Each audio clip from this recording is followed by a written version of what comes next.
কচুর ফুলের ভাজি আর ঘন্ট তো আমরা অনেক খেয়েছি। এখন একবার কচুর ফুলের টকটা ট্রাই করে দেখুন। খুব সহজ স্টেপে এবং খুব সুন্দরভাবে রান্না করে দেখাবো আপনাদের কচুর ফুলের টক। প্রথমেই আমরা এখানে দেখুন কচুর ফুল নিয়ে নিয়েছি এবং এগুলোকে এভাবে এরকম সাইজের করে কেটে নেব। তো আপনারা দেখতেই পাচ্ছেন আমি এইগুলোকে এরকম সাইজের করে কেটে নিয়েছি। উপকরণগুলো দেখতেই পাচ্ছেন, এখানে নিয়ে নিয়েছি লবণ, তারপরে নিয়ে নিয়েছি হলুদ, এখানে আছে চিনি, এটা হলো ফোড়নের জন্য গোটা সর্ষে, এটা চিংড়ি মাছ এবং এটা হচ্ছে তেঁতুলের পাল্প। এই হচ্ছে আমাদের উপকরণ। তারপর আমি এখানে একটি কড়াইয়ের মধ্যে জল নিয়ে নিয়েছি এবং এই জলের মধ্যে কচুর ফুলগুলোকে আমি এর মধ্যে দিয়ে দেব। কচুর ফুলগুলোকে আমাদের ভাপে রাখতে হবে।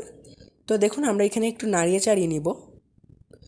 আমাদের 2 মিনিট ধরে কচুর ফুলগুলোকে ভাপে রাখতে হবে, যাতে গলাটা আমাদের না ধরে, সেই জন্য এই ভাপটা দেওয়া। এবার একটু ঢাকনি দিয়ে ঢেকে দেব এবং এটি খুলে নেব। এবার আমরা আরেকটু নাড়িয়ে চাড়িয়ে নেব। ইতিমধ্যে আমাদের 2 মিনিট হতেই যাচ্ছে। তো দেখুন হয়ে গিয়েছে। এখন আমরা এই জলটা ফেলে দিব। তারপর আমরা একটি কড়াই নিয়ে নেব, একটু তেল, তারপর দিয়ে দেব চিংড়ি মাছ, একটু লবণ, একটু হলুদ এবং এগুলোকে আধ ভাজা করার মতো ভেজে নিব। তো দেখুন আমি এগুলোকে ভালো করে ভেজে নিচ্ছি। আপনারা দেখতেই পাচ্ছেন আমি কিভাবে এগুলোকে ভেজে নিচ্ছি।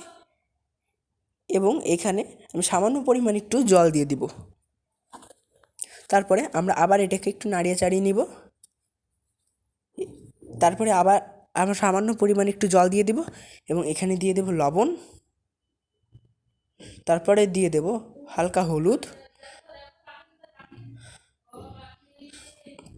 এবং হলুদ দেওয়ার পরে ভালো করে আমরা এটাকে মিক্স করে নিব। তো দেখুন আমরা এখানে মিক্স করে নিচ্ছি এবং ঢাকনি দিয়ে ঢেকে দিব। তারপর আমরা এবং 30 সেকেন্ড পর আমরা ঢাকনিটি খুলে নেব, দেখবেন এটি ফুটতে শুরু করেছে। তারপরে আমরা কচুর ফুলগুলোকে এখানে দিয়ে দেব। আমরা যে কচুর ফুলগুলো কেটে রেখেছিলাম এবং ভাপ দিয়ে রেখেছিলাম সেগুলোকে এখানে দিয়ে ভালোভাবে নাড়িয়ে চাড়িয়ে মিক্স করে নিব। তো দেখতেই পাচ্ছেন আমি এগুলোকে ভালোভাবে নাড়িয়ে চাড়িয়ে মিক্স করে নিয়েছি। তারপর আমি এখানে দিয়ে দেব সেই তেঁতুলের পাল্প। তো দেখুন আমি এখানে দিয়ে দিয়েছি এবং আবার আমাদের এটাকে ভালোভাবে মিক্স করে নিতে হবে।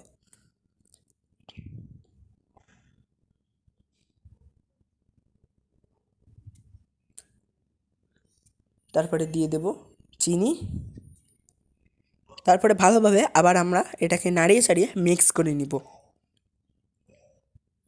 তারপরে একটি কড়াই আবার একটু তেল নিতে হবে এবং তেল নেওয়ার পরে এখানে আমাদের সেই গোটা সর্ষে দিয়ে দিয়েছি, তারপরে দিয়ে দিয়েছি লবণ এবং এগুলোকে ভালো করে চেপে নিব একটু।